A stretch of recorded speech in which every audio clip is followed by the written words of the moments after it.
कश्यप ऋषि का नाम सुना है? बड़े ही महान ऋषि हैं। उनकी 16 पत्नियां थी। अब 16 पत्नियों में से एक का नाम था कद्रु और दूसरी का नाम था विनीता। ध्यान से सुनिएगा। कद्रु के संतान सारे सर्प थे। That means all her children were snakes. And Vinita के पुत्र थे अरुण और गरुड़। अब इतिहास तो ऐसा है कि कद्रु और विनीता के बीच में आपसी झगड़े के कारण वे एक दूसरे को पसंद नहीं करते थे और कद्रु ने विनीता और उनके पुत्रों को अपने वश में कर रखा था।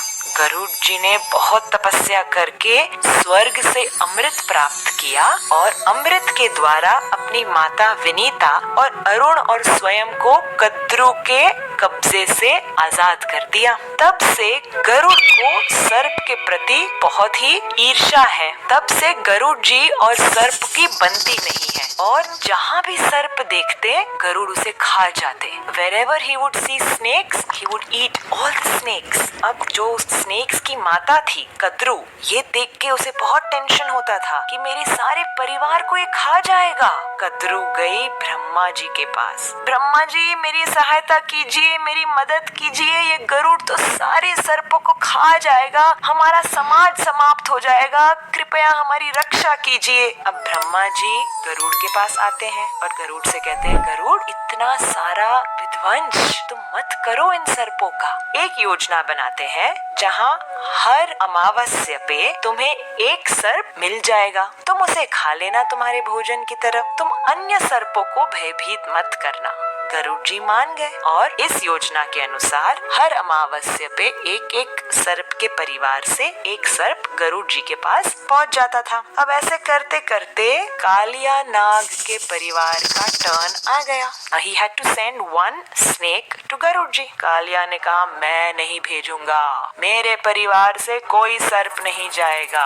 और गरुड़ जी यहाँ वेट कर रहे, देखा तो ये सर्प तो आया ही नहीं और गरुड़ जी जा झपटे कालिया के ऊपर। घमासान युद्ध हुआ, स्वर्ग से लेके कालिया भाग रहा है और गरुड़ जी उसके पीछे, उसे नोचने के लिए, उसे परेशान करने के लिए उसके पीछे पीछे जा रहे हैं। कालिया गए ब्रह्मा जी के पास, त्राहिमाम मुझे बचाओ गरुड़ आ रहा है। ब्रह्मा जी ने कहा देखो तुमने तुम्हारा वचन नहीं निभाया, तुम्हारा टर्न था ना स्नेक भेजने का, तुमने क्यों नहीं भेजा, अब मैं तुम्हारी कोई मदद नहीं कर सकता। कालिया यहाँ जाए वहाँ जाए, बचाओ, कोई नहीं बचा पा रहा था और गरुड़ जी तेज गति से उसके पीछे आ रहे थे। कालिया तब अंत में जाते हैं अनंत शेष के पास जो कि बलराम जी है। त्राहिमाम रो के मुझे बचाइए। अब बलराम जी का हृदय तो बड़ा कोमल है। अनंत शेष कहते हैं कालिया से, कालिया तुम व्रज में यमुना नदी में जाकर छिप जाओ, वहाँ तुम्हें गरुड़ नहीं परेशान करेगा, वहाँ तक तो वो आ भी नहीं सकता, यमुना का जल छू भी नहीं सकता। कालिया कहते अच्छा मुझे बताइए क्यों, ऐसा क्यों है? तो अनंत शेष उसका इतिहास बताते हुए कहते हैं कि एक समय की बात है, यमुना नदी के अंदर शौभरी मुनि तपस्या कर रहे थे। In the water he was meditating और उस समय गरुड़ जी यमुना में से एक मछली को उठाते हैं भोजन के लिए। अब Garud is an eagle, right? Eagles catch fish and they eat. So इस मछली ने शौभरी मुनि को प्रार्थना की, मुनिवर मुझे बचाओ, गरुड़ के मुख से मुझे बचाओ। और फिर शौभरी मुनि ने उस मछली को बचाते हुए गरुड़ को श्राप दिया, गरुड़ तुम इस यमुना के जल में जैसे ही छुओगे तुम्हारी मृत्यु हो जाएगी, ये मेरा श्राप है। तो इस श्राप के वजह से गरुड़ यमुना पे नहीं आ सकते।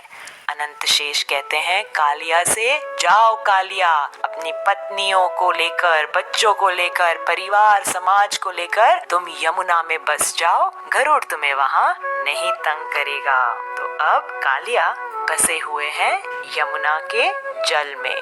बड़ा ही अभिमानी नाग कालिया है और अपने विष से, बहुत भयानक विष से पूरे जल को दूषित करके बैठा था। कालिया सर्प के विष से बहुत परेशानी होती थी। उनके गाय जब वो जल पीते तुरंत मर जाते। अरे जल तो क्या, जब यमुना के ऊपर से पक्षियां उड़ती वे भी गिरकर मर जाती। इतना जहर, इतना इतना भयंकर जहर उगलता था।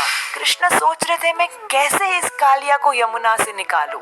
रोज जब मैं गैयों को लेके आता हूँ चरने, तब दाऊ जी मेरे साथ होते हैं। बलराम जी बड़े भाई हैं मेरे, वो मुझे कभी यमुना के पानी में जाने ही नहीं देंगे। मैं अब ऐसे प्लान करता हूँ कि कल दाऊ जी का बर्थडे है, तो बलराम जी के जन्मदिन पर हम ऐसे प्लानिंग करेंगे कि उन्हें हम साथ में लेकर ही नहीं आएंगे यमुना के तट पर।